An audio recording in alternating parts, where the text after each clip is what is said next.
Como é que você analisa o autódromo? Eu acho, vou responder exatamente o que eu respondi ali. Eu acho que o que aconteceu em 2005 aqui foi uma fatalidade. O autódromo é extremamente seguro, o autódromo está bem conservado, o piso, os boques, nós não temos o que...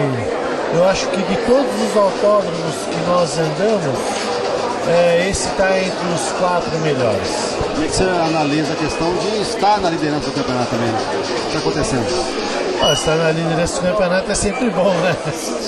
É melhor aqui chegar líder do que chegar em segundo. Eu acho que é um trabalho que a gente vem fazendo, né? A equipe que faz um trabalho muito bom. E eu não só cheguei aqui na liderança, como eu quero sair daqui. Quero chegar em São Paulo na liderança e, se Deus quiser, aí esse ano conquistar o título.